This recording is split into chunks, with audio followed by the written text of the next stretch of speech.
Somewhere inside the US government, above the Pentagon, above the president, above the oversight committees that aren't supposed to know it exists, there's a program with no name. People who have looked for it call it the legacy program.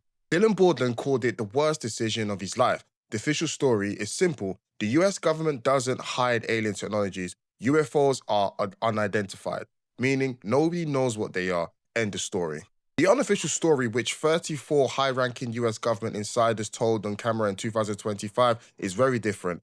According to them, the legacy program has been running since 1947, since Roswell. Its job? Retrieve non-human craft, reverse engineer the technology, and bury the evidence so deep that not even a sitting president can pull it back out.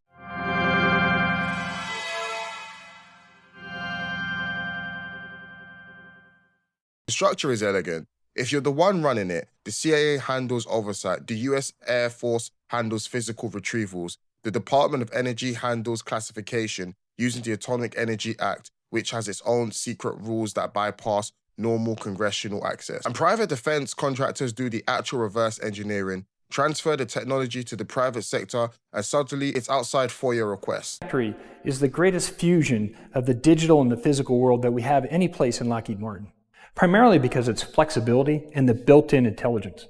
It's not designed for just one product. We can quickly change from one type of product to another. And the intelligence that's built into the machines and the men and women that interface it allow us to do that quickly, reliably, and efficiently. But it's not just production. It's the entire arc of our business. I'm extremely proud of what we've done here with this new facility. If you think about where the Skunk Works started almost 80 years ago, a circus tent in the parking lot with Kelly Johnson and his team, to now the most modern factory in Lockheed Martin. We've come a long way, and today we're writing the chapters of the 100th anniversary book for the Skunk Works. Outside congressional review, outside everything, that's not an accident. That's architectural. Dylan Bordland didn't set out to blow the whistle.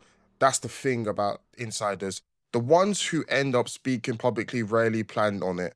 Bordland had clearance. He had access, and at some point, he had information he wasn't supposed to share outside specific channels. He shared it anyway. What came next is a pattern that UAP researchers have documented again and again. First, informal pressure, conversation with supervisors, reminders about NDAs, nothing official, because official creates a paper trail.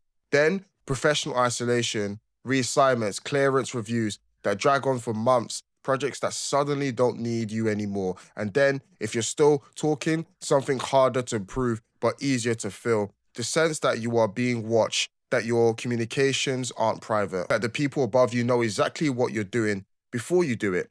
Bordland isn't the first. David Grush testified before Congress in 2023 that he personally faced retaliation after reporting UAP program information through official whistleblower channels. In a recent development, News Nation is reporting that private medical records belonging to Grush have been leaked to the online publication The Intercept, most likely by the intelligence community. These records reveal that Grush received mental health treatment after being diagnosed with PTSD upon his return from combat in Afghanistan. Luis Elizondo says he was effectively frozen out of the Department of Defense after leaving ATIP. The pattern is consistent, even though it has a name. Administrative harassment. The message it sends is simple. You can talk, but there will be a cost. Here is the part that even UAP believers find uncomfortable. What if the alien threat isn't entirely real? Former intelligence officials have raised a theory that researchers have been pushing for decades. The idea is the legacy program doesn't just hide real non-human technology, it manufactures a threat narrative around it. Why? Because a black budget is much easier to justify when there's an existential unknown in the sky that only your program understands. Because technology that violates known physics is more useful as a weapon of psychological control than as a product you can sell. Would you endure psychological warfare to expose a government secret? In the late 1970s, Paul Benowitz did, and years later, the U.S. government would admit it. Living near Kirtland Air Force Base, Benowitz began intercepting unusual signals, aerial activity, and patterns that didn't match known aircraft. Findings he could only interpret as non-human, but when he shared his reports to the Air Force, the response was unusually sinister. Officials started providing briefings, documents, explanations that seemed to support his theory, but what Benowitz didn't know was that some of the information was accurate and some was deliberately false. Years later, the Air Force would acknowledge this wasn't confusion.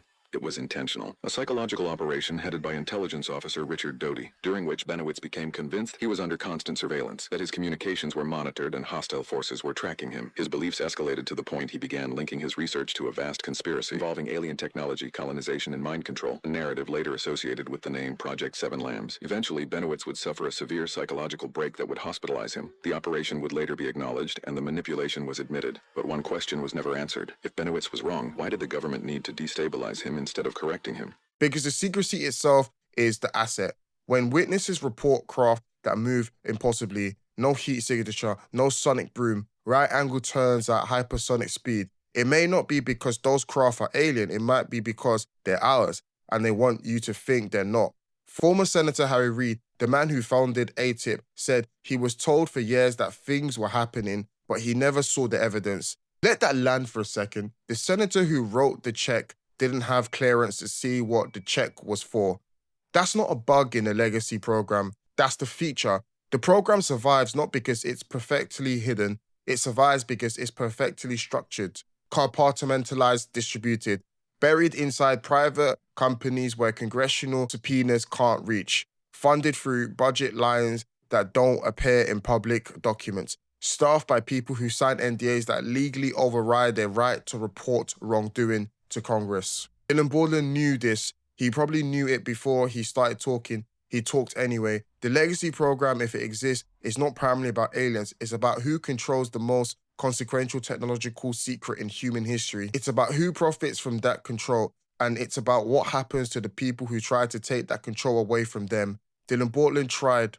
Watch the space. I am told that there is an operation of the legacy program in Mexico, and that it is operating under cover of an aerospace corporation. And I would not be surprised if people being deployed from that place in Padang City in Indonesia were being taken to that Mexico location.